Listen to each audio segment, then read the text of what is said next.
4 August 2024 সেনাবাহিনী ঘোষণা করেছিল তারা জনতা যদি ব্যাপক আকারে হাজির হয় তারা গুলি চালাবেন না। আজকে ডিসেম্বরের 6 তারিখ হোক বা 7 তারিখ হোক, যদি শেখ হাসিনা পৌঁছন তাহলে সেনাবাহিনীকে সিদ্ধান্ত নিতে হবে সেই লাখো লাখো জনতার উপরে গুলি চালাবেন। ফলে সেই সিদ্ধান্তটা এখন আর্মির টেবিলে। 5 মাস সময়, এর মধ্যে কি ঘটবে, এর মধ্যে দেশে কি ঘটবে, আন্তর্জাতিক স্তরে কি ঘটবে, অনেক কিছু দেখার বিষয় আছে। শুনলাম যে আপনাদের ওখানকার কিছু সিনিয়র সাংবাদিক তারা প্রশ্ন করেছেন যে শেখ হাসিনা কি আদৌ জীবিত আছেন কিনা, বা আসলে তিনি জীবিত নন। এটা তো ভারত সরকারের প্রতি বড় ধরনের একটা লাঞ্ছনা। যিনি ভারত সরকারের অতিথি, তাকে তার জীবনের নিরাপত্তা নিয়ে এরকম প্রশ্ন তোলা, এটা ভারত সরকারের বিরুদ্ধে প্রশ্ন তোলা। আমন্ত্রণ জানাচ্ছি প্রিয় দর্শক, মানচিত্রের নিয়মিত আয়োজন কথোপকথনে। আজকে আমাদের সঙ্গে যুক্ত রয়েছেন ভারতের প্রখ্যাত সাংবাদিক, দিল্লি প্রেস ক্লাবের সাবেক সভাপতি এবং ফেডারেশন অব প্রেস ক্লাব ইন্ডিয়ার নবনির্বাচিত সভাপতি গৌতম লাহিড়ী। সাংবাদিক গৌতম লাহিড়ী, আপনাকে শুভেচ্ছা জানাচ্ছি। এবং খুব স্বাভাবিকভাবেই যে প্রসঙ্গে কথা বলতে চাই সেটা হচ্ছে যে অবশ্যই শেখ হাসিনা ইস্যুতে। আমি প্রথমেই একটি প্রশ্ন আপনার কাছে রাখতে চাই, সেটি হচ্ছে যে তিনি ভিডিও কনফারেন্সে কেন আসছেন না? তিনি ইমেইলে বিভিন্ন গণমাধ্যমের সাক্ষাৎকার দিচ্ছেন, তিনি রয়টার্সকে সাক্ষাৎকার দিয়েছেন 1 ঘন্টা ব্যাপী টেলিফোনে। এর আগে সম্ভবত আপনার সাথেও কথা বলেছেন টেলিফোনে, এবং আপনি নিজেও বলছিলেন যে তিনি খুব দ্রুত ভিডিও কনফারেন্সও আসবে, প্রকাশ্যে আসবেন। কেন তিনি এখনো পর্যন্ত প্রকাশ্যে আসছেন না? এই প্রশ্ন এখন বাংলাদেশ থেকে অনেকেই তুলছেন। দেখুন, অনেক বিষয় তো নিশ্চিতভাবে তিনি হয়তো পর্যায়ক্রমে সিদ্ধান্ত নিয়েছেন তার রণনীতি, কিভাবে তিনি বাংলাদেশের রাজনীতি সম্পর্কে তার মত প্রকাশ করবেন। প্রথমে অডিওতে বলছিলেন, প্রথমে ইমেল মারফত তিনি সাক্ষাৎকার দিচ্ছিলেন, তারপরে তিনি অডিওতে দেওয়া শুরু করেছেন। কারণ বহু সাংবাদিক তারা এখন জানতে চাইছেন যে প্রকৃতপক্ষেই শেখ হাসিনা যদি অডিওতে, বিশেষ করে পশ্চিমা সংবাদ মাধ্যমের একটা বড় শর্ত হলো যে তারা কোনো ইমেল ইন্টারভিউ ছাপেন না। তারা যিনি ইন্টারভিউ দিচ্ছেন তার সঙ্গে তারা কথা বলে নিশ্চিত হতে চান, তবেই তারা ছাপতে পারে। যে কারণে একবার ব্লুমবার্গ তার কোনো ইন্টারভিউ ছাপেনি, কিন্তু আমি শুনেছি ব্লুমবার্গও তার ইন্টারভিউ নিয়েছে, এবং সেটা অডিওতেই ইন্টারভিউটা হয়েছে। স্বাভাবিক যারা প্রশ্ন করছেন বা যাদের মনের মধ্যে প্রশ্ন, নিশ্চয়ই ভিডিও করার ক্ষেত্রে একটা সমস্যা থাকে যে আজকালকার দিনের ভিডিও ট্র্যাকিং খুব সহজেই করা যায়, লোকেশনটা জানা যায়। হয়তো সেই নিরাপত্তার কারণে তিনি করছেন না, কিন্তু আমি জানি উনি বলেছেন যে ক্রমশই ধীরে ধীরে তিনি প্রকাশ্যে আসবেন এবং প্রকাশ্যে ভিডিও মারফত ইন্টারভিউ দিতে পারেন। আমি বলছি না সেটা কবে দেবেন। আমার মনে হয় তিনি যখন ঘোষণা করছেন যে তিনি বাংলাদেশে ফিরবেন, হয়তো তার আগেই সেই ধরনের কোনো সিদ্ধান্ত নেবেন এবং তিনি হয়তো ঘোষণা করবেন। এই প্রসঙ্গেই বলে রাখা ভালো যে আমি শুনলাম যে আপনাদের ওখানকার কিছু সিনিয়র সাংবাদিক তারা প্রশ্ন করেছেন শেখ হাসিনা কি আদৌ জীবিত আছেন কিনা। এবং এই সিনিয়র সাংবাদিকদের কাছে হাস্যকর প্রশ্ন। তার কারণ হচ্ছে যে ভারত সরকারের তিনি অতিথি হিসেবে রয়েছেন, এটা তার নিরাপত্তা, তার জীবনের নিরাপত্তা, তার শারীরিক সুস্থতা সবটাই দেখভাল করছেন ভারত সরকার। আমার মনে হয় তারা এই প্রশ্নগুলো ঢাকায় যে হাই কমিশন আছে সেখানে প্রশ্ন করলেই জবাব পেয়ে যাবে, এতদূর দিল্লি পর্যন্ত আসার প্রয়োজন নেই। এবং ওখানে বাংলা ভাষায় কথা বলতে পারেন হাই কমিশনার আছেন, তিনি জবাব দিয়ে দেবেন শেখ হাসিনার বর্তমান অবস্থান বা বর্তমান পরিস্থিতি কি। দ্বিতীয়ত, যে রয়টারের যে ইন্টারভিউ, সেই ইন্টারভিউতে দেখুন 3 জনের বাইলাইন আছে, কিন্তু একজনের নয়। একজন হয়তো কলকাতা ভিত্তিক সাংবাদিক, আর একজন ঢাকা ভিত্তিক সাংবাদিক, আর একজন লন্ডনের তাদের মূল অফিসের তার একজন, তিনি এডিট করেছেন ইন্টারভিউটা, তারও নাম দেওয়া আছে ইন্টারভিউ নিচে। ফলে এদের 3জনকে তো খুব সহজেই তারা যোগাযোগ করতে পারেন, তাদের কাছেই জেনে নিতে পারেন। মানে এটা অন্য মাধ্যমে প্রশ্ন না করে যিনি ইন্টারভিউ নিয়েছেন তার সঙ্গে বা ঢাকায় একটা রয়টার্স এর অফিস আছে, ফলে সেখানেও তারা জিজ্ঞেস করলে তাদের এই সন্দেহ নিরসন হবে। এখন এটা থেকে বোঝা যায় একটা জিনিস, এই সমস্ত সাংবাদিক শেখ হাসিনা সম্পর্কে খুবই তারা বিব্রত বোধ করছেন। সরকার পক্ষ কিছু বলছেন না, কিন্তু সরকারের হয়ে তারা তাদের সরকারের উদ্বেগ তারা প্রকাশ করছেন, শেখ হাসিনাকে ভয় পাচ্ছেন, সোজা কথা। আপনি যখন প্রশ্ন করে তুললেন, হ্যাঁ, এরকম অনেকেই বলছেন যে তিনি কি আদৌ বেঁচে আছেন কিনা, তিনি কেন প্রকাশ্যে আসছেন না, কেন তাকে ইমেইলে ইন্টারভিউ দিতে হচ্ছে, কেন টেলিফোনে ইন্টারভিউ দিতে হচ্ছে, টেলিফোনে ইন্টারভিউ গুলো আবার এআই দিয়ে তৈরি করা কিনা, এসব কথার কি কোনো ভিত্তি আছে? প্রথম কথা হচ্ছে আমি নিজে ওনার সঙ্গে কথা বলেছি, হ্যাঁ, এবং আমি বলবো না যে আমি ওনার সঙ্গে সাক্ষাৎ করেছি, কিন্তু আমি জানি উনি সুস্থ সবল এবং প্রতিদিন প্রতিনিয়ত প্রায় আপনি ধরতে পারেন 1 সপ্তাহ অন্তর অন্তর দেশের বিদেশের বিভিন্ন প্রান্তের আওয়ামী লীগের নেতারা তার সঙ্গে দেখা করছেন, এবং সেটা ভারত সরকারের অনুমতি নিয়েই দেখা করছে। কয়েকদিন আগে অস্ট্রেলিয়া, লন্ডন, কলকাতা থেকে বেশ কিছু আওয়ামী লীগ নেতা তার সঙ্গে সাক্ষাৎ করে গেছেন। অনেক কেউ কেউ তো আমার সঙ্গে তারা ছবিও দিয়েছেন ফেসবুকে, কেউ কেউ দেখেছেন, দেখে অনেকে ফোনও করেছেন।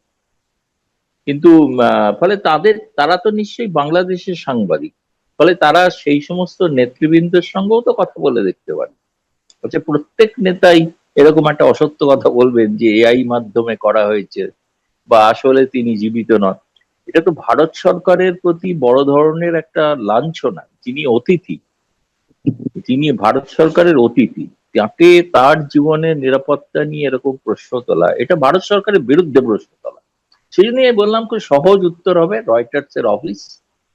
এবং তারা তো যখন রয়টার্স এর মতো একটি আন্তর্জাতিক খ্যাতিসম্পন্ন সংবাদ সংস্থা, তার বিশ্বাস যোগ্যতা নিয়ে এরা প্রশ্ন তুলছেন, এরা কোন ধরনের সাংবাদিক আমি জানি না। এবং আপনাকে এটাও বলে, আমি যতদূর জানি আরো 1 ডজন সাংবাদিক অপেক্ষায় আছেন তার ইন্টারভিউর জন্য। তার মধ্যে সবাই ভারতীয় নন, তার মধ্যে চীন আছে, জাপান আছে, এবং চীন জাপানের সংবাদ সংস্থাগুলোর ইন্টারভিউ কয়েকদিন পর হয়তো দেখতে পাবেন না।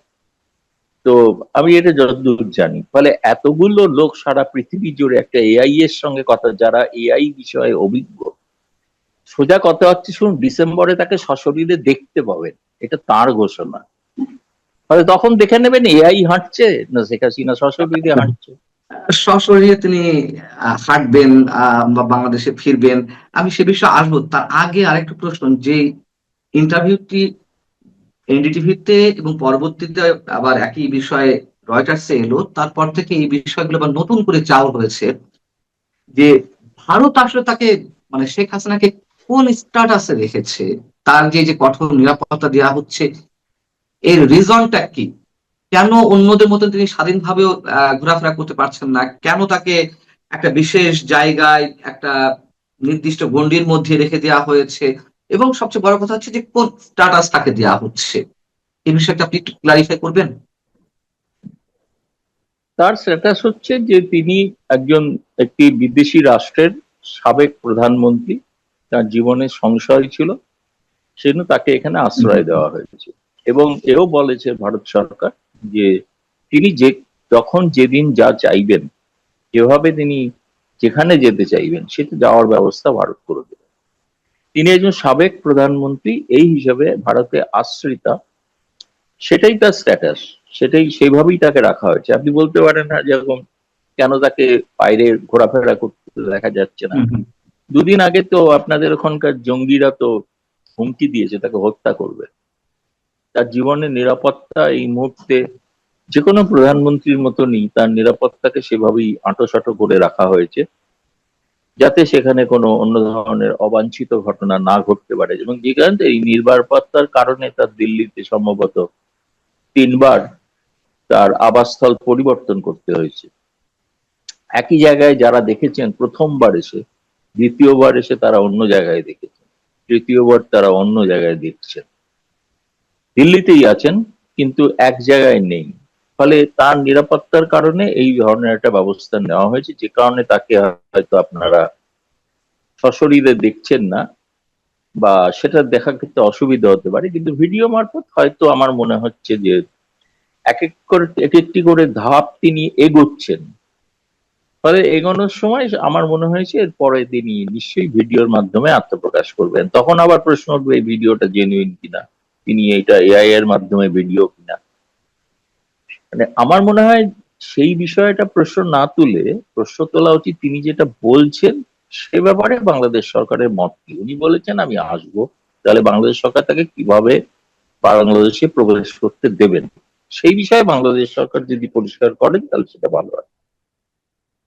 হ্যাঁ, এখন বাংলাদেশ সরকার তো স্পষ্ট করে কিছু বলছে না, তবে ইনফরমালি যেমন সাবেক বর্তমান পররাষ্ট্র প্রতিমন্ত্রী শামা ওবায়েদ তিনি সোমবার একটি মন্তব্য করেছেন যে তিনি এলে তাকে জেলে যেতে হবে, জেলে যেতে হবে, এটা সবাই জানে। তার বিরুদ্ধে ওয়ারেন্ট আছে, তার বিরুদ্ধে রায়ও ঘোষিত হয়েছে মৃত্যুদণ্ডের, এটা তো আমরা সবাই জানি।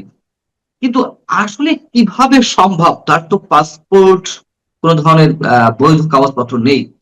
তাহলে তিনি যে বললেন যে তিনি আসবেন, আপনি কি ভিতরে বিষয়টি আমাদের জানাতে পারবেন যে তিনি আসলে কোন বিষয়টি বিবেচনা করে বলছেন যে তিনি বাংলাদেশে ফিরবেন, নাকি তিনি অপেক্ষা রয়েছেন যে বাংলাদেশ সরকার তাকে নিয়ে আসার জন্য একটা উদ্যোগ নেবে? তিনি বন্দী হিসাবে যাবেন না, কারণ ভারত সরকার তাকে বন্দী করেন। বন্দী প্রত্যর্পণ চুক্তি অনুসারে যে নিয়ম কানুন সেগুলো বাংলাদেশ সরকার এখনো ফলো করেনি, সেগুলো সেই অনুযায়ী কোনো ব্যবস্থা নেন। 4 লাইনের চিঠি পাঠিয়েছেন, নোট ভার্বাল। নোট ভার্বাল এটাই বন্দী প্রত্যর্পণে কোনো আবেদন নয়, এটা একটা প্রাথমিক আবেদন। পরবর্তীকালে তাদের বিষয়ে বিশদ পদক্ষেপ যেগুলো নেওয়ার কথা সেগুলো যদি নেন, যেমন বাংলাদেশের আরো কিছু আর্থিক অপরাধী বলে চিহ্নিত, তাদের বিচার চলছে ভারতে। তারা বিচার সমাপ্ত হলে, সেখানে দোষী সাব্যস্ত হলে তখন তাদের ফেরত দেওয়ার বিষয়। আর শেখ হাসিনার ক্ষেত্রেও তাই একই নিয়ম হবে। ফলে তার বিরুদ্ধে যে অভিযোগগুলো সেগুলো বাংলাদেশ সরকারকে জানাতে হবে, এবং তার যে বিচারে যে সাজা হয়েছে সেই সাজাটা কিভাবে হয়েছে সেটা জানাতে হবে, তাই না? সেটা তো ইন্টারন্যাশনাল ক্রাইম ট্রাইব্যুনাল, তো তার এক হঠাৎ করে একটা অর্ডিন্যান্স জারি করে পুরনো আইসিটি নিয়মাবলী পরিবর্তন করে যে করা হলো তার বৈধতা আছে কিনা, আন্তর্জাতিক স্তরে বৈধতা আছে কিনা, এগুলো বহুবিধ প্রশ্ন আছে। ফলে কিন্তু যদি সাধারণ আদালতে তার বিচার হয়, সেই বিচারের জন্য তিনি বন্দী হয়ে সেই বিচারের সম্মুখীন হতে পারে, এবং তাকে ফেয়ার ট্রায়ালের জন্য তার পছন্দের আইনজীবী দিতে হবে। এটা তো নয় বিচারপতি, প্রসিকিউটর এবং মানে যে বিবাদী পক্ষের আইনজীবী সবই একই দলের, এটা তো হয় না কখন। এটাকেই তো ক্যাঙ্গারু কোর্ট বলা হয়, যেটা আইসিটিতে হয়েছিল আর কি। ফলে আমি যেটা মনে করি তিনি যেতে চাইছেন, তিনি ধরুন আমি কথার কথা এটা বলেছিলাম, এটা অনেকে হয়তো সেভাবে ভাবছেন যে তিনি সিদ্ধান্ত নিয়ে নিয়েছেন যে বেনাপোল পেট্রাপোল হয়ে যাবেন, সেটা না। আমি বললাম, আমি এটা প্রতীকী অর্থে বলছিলাম যে একবার অনেককাল আগে একবার জিজ্ঞেস করেছিলাম যে আচ্ছা যদি ধরুন একদিন সুযোগ হয় আপনার যাওয়ার, আপনার দেশে কিভাবে আপনি যাবেন, কিভাবে যেতে ভালো পছন্দ করবেন। বলেছেন আমার তৈরি করা পদ্মা সেতু দিয়ে আমি যাব, পদ্মা সেতু দিয়ে এগিয়ে আমার পথে গোপালগঞ্জ টুঙ্গিপাড়া যাব। তো সেই পথটা তো অবশ্যই বেনাপোল পেট্রোপল হয় না, যদি পদ্মা সেতু গিয়ে উঠতে হয়। এবং তার আবেগের তারপরে জায়গা তিনি থেকে তিনি মেট্রো রেলে বলেছেন। চেপে ঢাকা সদরে আসবেন গণভবনের কাছে, মেট্রো রেলে চেপে। তো এটা ওনার একটা স্বপ্ন। এখন স্বপ্নটা বাস্তবায়ন হবে কি হবে না সেটা তো ভবিষ্যৎ বলবে, 5 মাস বাকি আছে। তবে এবার ওটি যেমন কোনো ঘোষণা করেছেন পরিকল্পনাও আমি নয়, তার ওটি কোনো পরিকল্পনাও নয়, ওটি তার একটা ইচ্ছা, একটা ডিজায়ার, ইচ্ছাই, ডিজায়ার স্বপ্ন। ডিজায়ার ডিজায়ার, আহ, ঠিক কথা। আমি একটু প্রশ্ন করতে চাচ্ছিলাম ভারত সরকারের প্রসঙ্গে, সেটি হচ্ছে যে তিনি যে সিদ্ধান্ত নিয়েছেন সেই সিদ্ধান্তের সঙ্গে ভারত সরকারের কতটুকু সম্পৃক্ততা। নিশ্চয়ই ভারতের এখানে কোনো রোল আছে, ভারতের নানান ধরনের হিসেব আছে, এবং নিঃসন্দেহে ভারত, আমরা যতটুকু জানি, এখনো বাংলাদেশে আওয়ামী লীগের উপরে তারা আস্থা রাখে। আহ সেটি ভারতের স্বার্থেই হোক, এটি অপরাধ দৃষ্টি আমরা জানি না, প্রত্যেক রাষ্ট্রই তার স্বার্থের কথা চিন্তা করবে। এবং যে ল্যান্ড বাউন্ডারি রয়েছে, আমাদের দীর্ঘ সীমান্ত রয়েছে, সবকিছু মিলিয়ে একটা সব জায়গা তো আওয়ামী লীগের প্রতি ভারত সবসময় রয়েছেই। সেই জায়গা থেকে ভারতের এইখানে ইনভলভমেন্টটা কতটুকু? দেখুন আমি এটা জানার চেষ্টা করেছিলাম, আর আনুষ্ঠানিকভাবে ভারত সরকার কিছু এ ব্যাপারে কোনো মতামত দেয়নি।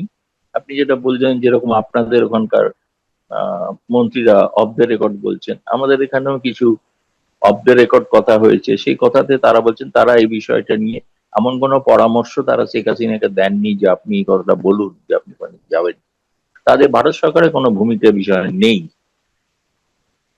এখন এবার এটাও ঘটনা যে তিনি যে এতগুলো ইন্টারভিউ দিচ্ছেন, বলছেন বা কথা বলছেন, যা বলছে যে ভারত সরকার তার কোনো সেক্ষেত্রে আপত্তি করেছেন এমনও কিছু না। সেটা মূলত হচ্ছে যে ভারত সরকারের বক্তব্য হচ্ছে ভারতে মিডিয়া স্বাধীন, মিডিয়া কি করবে না করবে এটা সম্পর্কটা মিডিয়ার সঙ্গে শেখ হাসিনা, এর মধ্যে ভারত সরকার নেই। আমরা ভারতীয় মিডিয়াকে বা কোনো আন্তর্জাতিক মিডিয়াকে বলতে পারবো না নির্দেশাবলী দিয়ে যে আপনারা শেখ হাসিনার ইন্টারভিউ নিতে পারবেন না, এটা বলা সম্ভব না, এটা বলা যায় না। বরং যে সরকার বলেন সেই সরকার অগণতান্ত্রিক, তারা অস্বৈরাচারী সরকার। স্বৈরাচারী সরকারই সাধারণত মিডিয়ার উপরে নিয়ন্ত্রণ জারি করে, এটা বাংলাদেশে যেটা আমরা দেখছি বর্তমানে যে অবস্থা। তো সেক্ষেত্রে ভারত সরকারের ভূমিকা যদি বলেন, এটা ভারত সরকারের মত হচ্ছেন আজকে এক্স এটি কাগজের সম্পাদক তিনি সিদ্ধান্ত নিলেন যে আজকে আমরা শেখ হাসিনার ইন্টারভিউ নেবো। এটাও বলে রাখি আপনাকে যে আপনাদের ভারতের যে হাই কমিশন আছে তারা কিন্তু প্রভাব বিস্তার করার আপ্রাণ চেষ্টা করেছিল যে কেন আপনারা শেখ হাসিনাকে চাপছেন বারবার। বলছে আমাদের কাছে খবর একজন প্রাক্তন প্রধানমন্ত্রী 15 বছর প্রধানমন্ত্রী ছিলেন, এটা আমাদের কাছে মনে হয়েছে খবর, রোজ তো ছাপছি না, মাঝে মাঝে ছাপছি। তা আপনারা এমনকি এরা প্রকারান্তরে কেউ কেউ হুমকিও দিয়েছেন আপনাদের সঙ্গে সম্পর্ক রাখবো না, হাই কমিশনের প্রবেশ নিষিদ্ধ হতে পারে। তো হলে হবে, তাতে কি করা যাবে।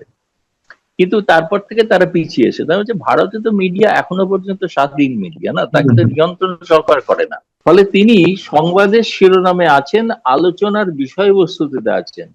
পছন্দ করুন অপছন্দ করুন, তাকে নিয়ে কথা বলতে হবে, তাকে নিয়ে আলোচনা করতে হবে পক্ষে বিপক্ষে। সেটা হচ্ছে আমার মনে হয়েছে সেটা তার প্রথম রাজনৈতিক পদক্ষেপ, সে বিষয়ে তিনি সফল। সফল এই অর্থে আজকে আপনার সঙ্গেও 8 ঘন্টা আলোচনা করছি। এখন এটা নানা জায়গায় বাংলাদেশে তো আপনি বললেন বহু সাংবাদিক যে নানা রকম প্রশ্ন করছেন, তাদের কাছে একটা আলোচ্য বিষয়, পক্ষে বিপক্ষে যাই বলুন। এটা হলো এক। দ্বিতীয়ত এবার তার যে উদ্দেশ্য আমি বলছি যদি তারেক রহমান সরকারকেও তো সিদ্ধান্ত নিতে হবে, সত্যিই তার তো ট্রাভেল ডকুমেন্ট নেই, ভারত সরকার নয় একটা ট্রাভেল ডকুমেন্ট দিয়ে দিল, তাহলে সেই ট্রাভেল ডকুমেন্ট দেওয়া সত্ত্বেও তারা কি তাকে বাংলাদেশে প্রবেশ করতে দেবেন? এক। দুই হচ্ছে আরেকটা বড় চাপ হচ্ছে বাংলাদেশ সেনাবাহিনীর উপর। এই কারণেই 23শে জুন প্রতিষ্ঠা দিবসে 7টা জেলায় সেনা নামিয়ে বিডিআর নামিয়ে এমন একটা কাণ্ড করলেন যে সেদিন আওয়ামী লীগের যেন পুনরুত্থান ঘটছে, ঘটেনি কিন্তু আতঙ্কে তাই ঘটেছে। 4 আগস্ট 2024 সেনাবাহিনী ঘোষণা করেছিল তারা জনতা যদি ব্যাপক আকারে হাজির হয় তারা গুলি চালাবেন না। আজকে ডিসেম্বরের 6 তারিখ হোক বা 7 তারিখ হোক, যদি শেখ হাসিনা পৌঁছন তাহলে সেনাবাহিনীকে সিদ্ধান্ত নিতে হবে সেই লাখো লাখো জনতার উপরে গুলি চালাবেন। সেদিন যখন চালাননি, জনতা নিরীহ জনতার মৃত্যু যাতে না হয় তার জন্য ডিসেম্বরেও তাকে সিদ্ধান্ত নিতে হবে নিরীহ জনতার উপরে আওয়ামী লীগ সমর্থক তাদের উপর গুলি চালাবো না।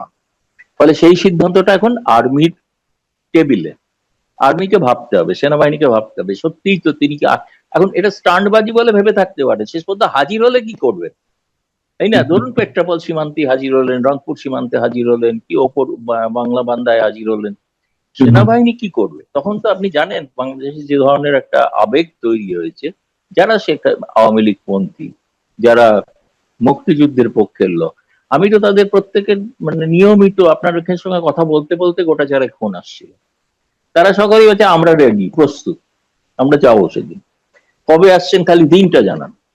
এই যে একটা আবেগ তৈরি করতে পেরেছেন তিনি, এটা দ্বিতীয় রাজনৈতিক সাফল্য।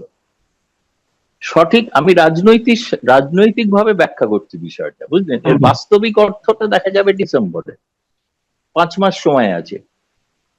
এর মধ্যে একটি প্রথম সারির আপনাদের সংবাদপত্র তারা বিভিন্ন চমৎকার একটি বিশ্লেষণ করেছে।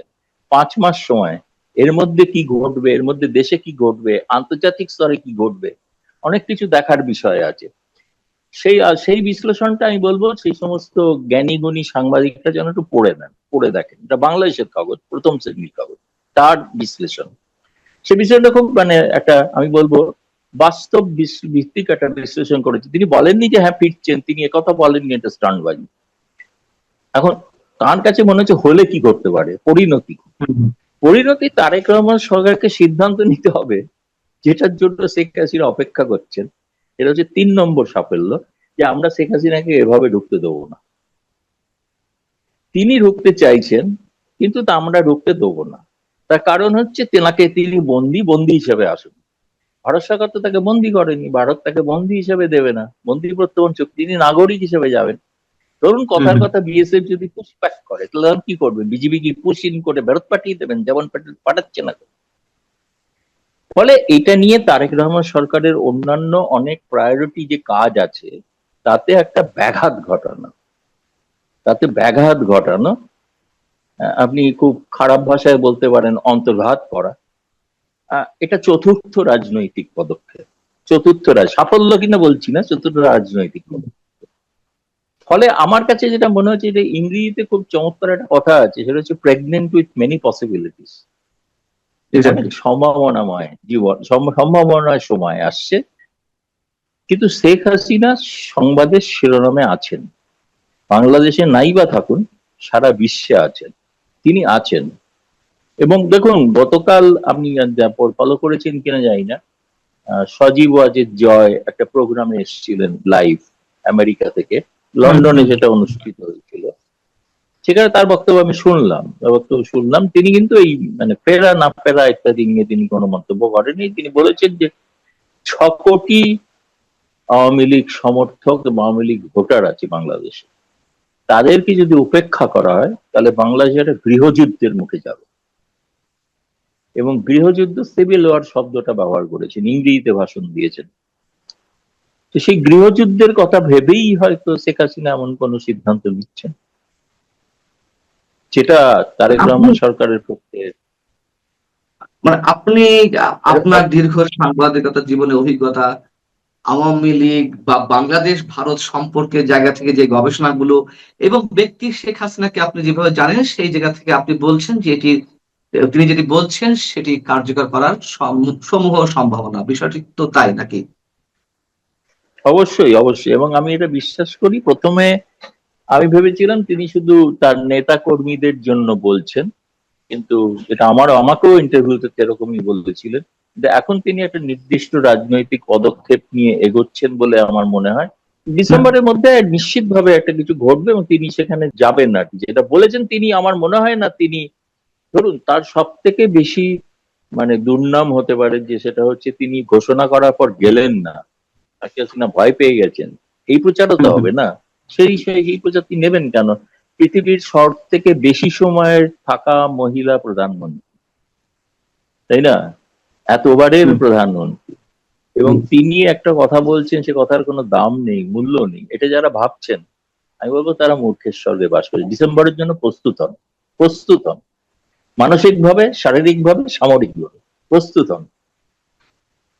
এটা আপনাকে নিশ্চিত অনেক অনেক তিনি যান। ধন্যবাদ। জি, ধন্যবাদ। সাংবাদিক গৌতম লাহিড়ী, আপনি ভালো থাকবেন, আপনার জন্য শুভকামনা। দর্শক, আপনারা যারা শুনছিলেন, আপনারা ভালো থাকবেন। আল্লাহ হাফেজ।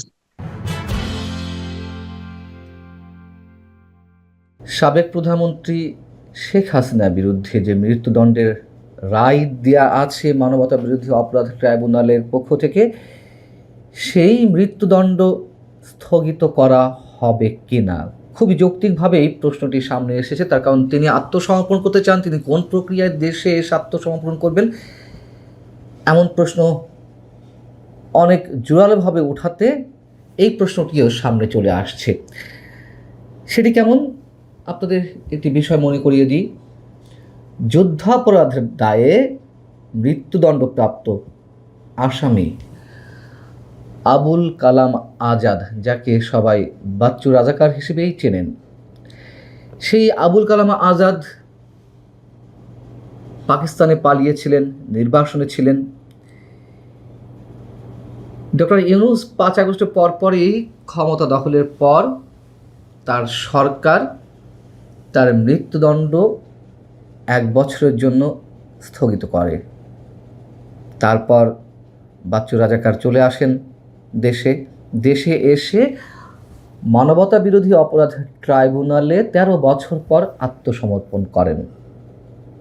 এবং আত্মসমর্পণের পর তাকে জেলেও যেতে হয়নি। ট্রাইব্যুনাল 2-এর বিচারকরা বললেন তিনি যেমন আছেন তেমনই থাকবেন, অর্থাৎ তিনি মুক্ত থাকবেন।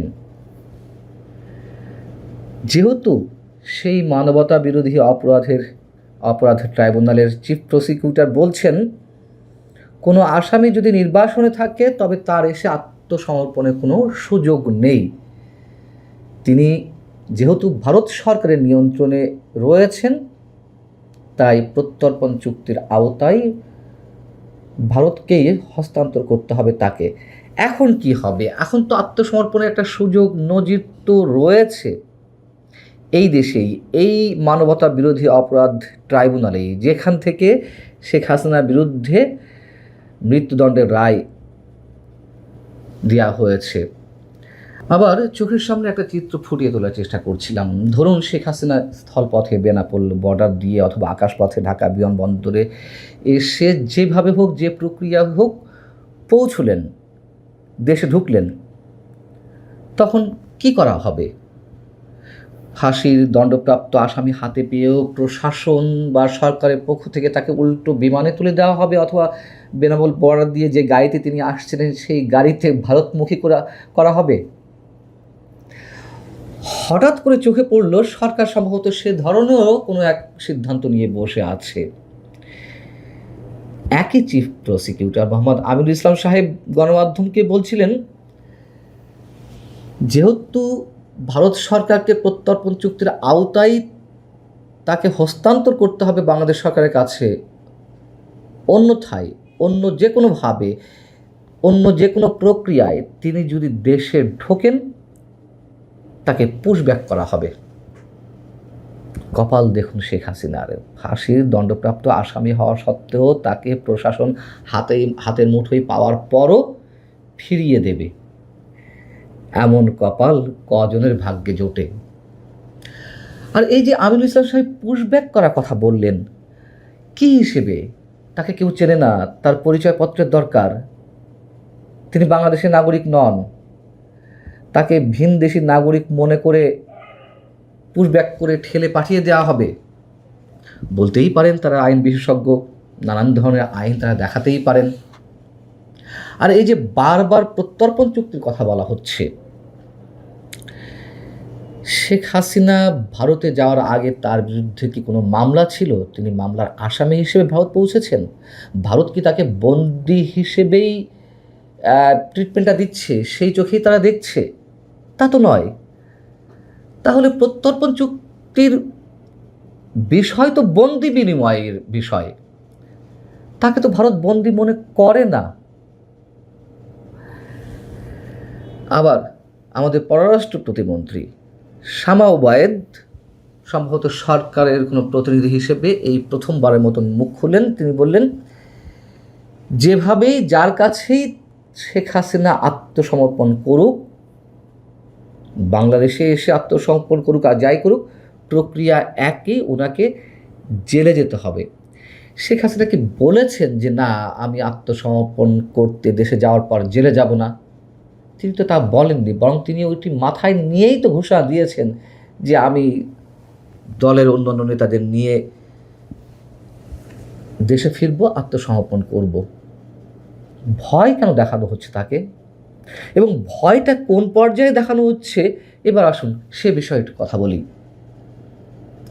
বিপ্লবী যেসব আইনজীবীরা শেখ হাসিনার বিরুদ্ধে যুক্তিতর্ক উপস্থাপন করে তার ফাঁসি দাবি করেছিল, আবেদন জানিয়েছিল, সেই আইনজীবীদের অন্যতম শীর্ষ আইনজীবী বা শীর্ষই বলা যায় তাকে, মোহাম্মদ তাজুল ইসলাম, তিনি বলছেন কি, শেখ হাসিনা দেশে আসতে পারেন, কিন্তু দেশে নামার সঙ্গে সঙ্গে মানুষ তাকে ফুল দিয়ে বরণ করতে যাবে, তো বরণ করার ওই দড়িটা থাকবে ম্যানিলা রোপ দিয়ে তৈরি। ম্যানিলা রোপ মানে আপনারা জানেন যে ফাঁসির যে দড়ি, সেটিকে ম্যানিলা রোপ বলা হয়। অর্থাৎ তিনি স্পষ্টত বলছেন তিনি যখন যেভাবে ঢুকবেন ওখানেই ফাঁসিতে ঝুলানো হবে। এই ব্যক্তি আবার ছিল শেখ হাসিনার যুদ্ধে রাষ্ট্রপক্ষের প্রধান কৌশলী, চিফ প্রসিকিউটর। এরা নিজেরাই যেই ট্রাইব্যুনাল থেকে শেখ হাসিনার মৃত্যুদণ্ডের রায় বের করলো সেই ট্রাইব্যুনালকেই মানে না, মানে সেই ট্রাইব্যুনাল পর্যন্ত যেতে দেবে না তারা, সেই বিচারের রায়ও মানে না। মবের মাধ্যমে তার মৃত্যুদণ্ড কার্যকর করা হবে। আবার কথিত বিপ্লবী সার্জিস আলম, তিনি এবার প্ররোচনা দিচ্ছেন আত্মহত্যার। তিনি বলেছেন যে শেখ হাসিনা উচিত দিল্লিতেই আত্মহত্যা করার। সামাজিক যোগাযোগ মাধ্যমে অনেক পণ্ডিত ব্যক্তিরা বলছেন যে ভারতে পলাতক ডাইনি হাসিনা দেশের মাটিতে পা রাখার সাথে সাথে উন্মত্ত আমজনতার প্রতিশোধ স্পৃহায় যে মব সৃষ্টি হবে, আইন শৃঙ্খলা রক্ষাকারী বাহিনীর তা ঠেকানোর সক্ষমতা নেই। এরকম অনেকে লিখছেন, অনেক সময় লাগবে এগুলো বলতে গেলে। অর্থাৎ এই যে ট্রাইব্যুনালের বিচার, রায়, এসব বিচার টিচার কিছুই না, কেবলই শো অফ। মন চাইলে বিচার করলাম, মন চাইলো ফাঁসির আসামি ফিরিয়ে দিলাম, মন চাইলো আদালতের প্রক্রিয়া শেষ হওয়ার আগেই তাকে মেরে ফেললাম।